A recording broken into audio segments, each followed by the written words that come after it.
कभी आपने सोचा है जब कोई सूफी ये कहता है कि मैं फना फी अल्लाह हूँ और एक साइंसदान कहता है कि क्वांटम लेवल पर हर शय एक तवानाई है, तो क्या ये दोनों दरअसल एक ही हकीकत को मुख्तलिफ जुबानों में बयान कर रहे हैं? ये वो सवाल है जिसने सदियों से फलसफियों, सूफियों और साइंसदानों को हैरान कर रखा है।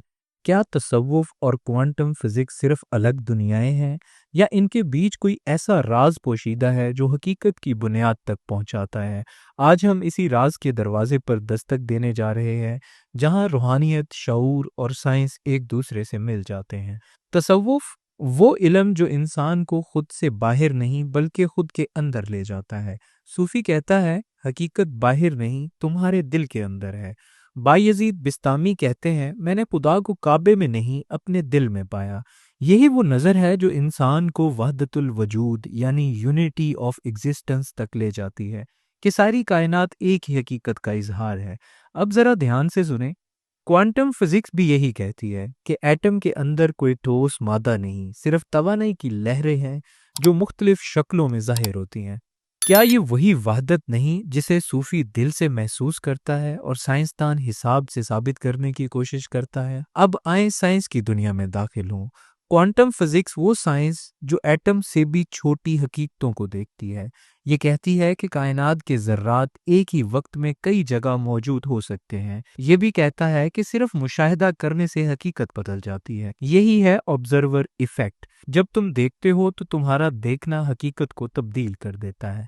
सूफी भी तो यही कहता है ना, जब तुम दिल से देखो तो कायनात तुम्हें अपने राज बताती है। क्वांटम फिजिक्स का वेव फंक्शन कोलैप्स और सूफी का कशफ, दोनों का नतीजा एक ही है, हकीकत मुशाहदे के साथ बदलती है।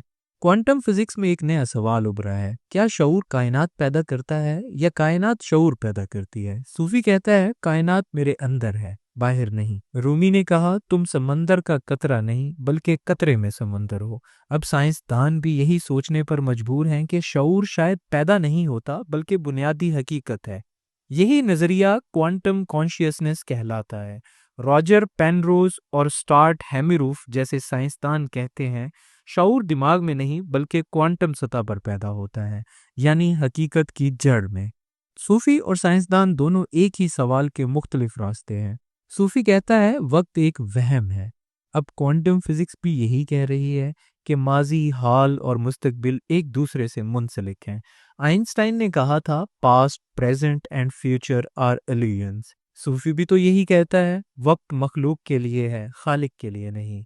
जब तुम मुराकबे में जाते हो तो वक्त से आज़ाद हो जाते हो, और क्वांटम फिजिक्स के मुताबिक एक जर्रे के लिए भी वक्त का कोई मतलब मफहूम नहीं। ये हैरत अंगेज मुमासलत महज इत्तेफाक नहीं लगती। सूफी अदब में नूर का जिक्र आम है, नूरे मोहम्मदी, नूरे इलाही, नूरे मार्फत। ये सब एक ऐसी तवानाई की अलामत है जो मादी नहीं। अब साइंस भी कहती है कि कायनात में सब कुछ एनर्जी है, मैटर सिर्फ जमूद पजीर तवानाई है। आइंस्टाइन का मशहूर फार्मूला E = mc², सूफी की जुबान में शायद यूं होता हर चीज नूर है, बस मुख्तलिफ दर्जों में। आज जदीद साइंसी इदारे कॉन्शियसनेस स्टडीज पर तहकीक कर रहे हैं। प्रेयर, मेडिटेशन और माइंडफुलनेस पर साइंसी तजर्बात हो रहे हैं। क्वांटम साइंसदान हैरान है कि इंसान की नीयत, दुआ और तवज्जो से चीज़ों के नताइज बदल सकते हैं। सूफी हमेशा कहता आया नीयत बदल दो, तकदीर बदल जाएगी। क्या अब साइंस इस हकीकत के करीब पहुंच चुकी है जिसे सूफी सदियों पहले जान चुका था? तो क्या तसव्वुफ और क्वांटम फिजिक्स का ताल्लुक वाकई है? शायद हाँ, शायद नहीं। लेकिन एक बात तय है, दोनों इंसान को जाहिर से बातिन की तरफ ले जाते हैं। क्वांटम फिजिक्स हकीकत को नापने की कोशिश करती है और तसव्वुफ हकीकत को महसूस करने की। एक दिमाग की राह है, दूसरी दिल की, मगर मंजिल शायद एक ही है, हकीकत मतलब। अगर तुम्हें ये सफ़र पसंद आया तो यही रुकना मत, क्योंकि हकीकत की तलाश अभी ख़त्म नहीं हुई। शुक्रिया।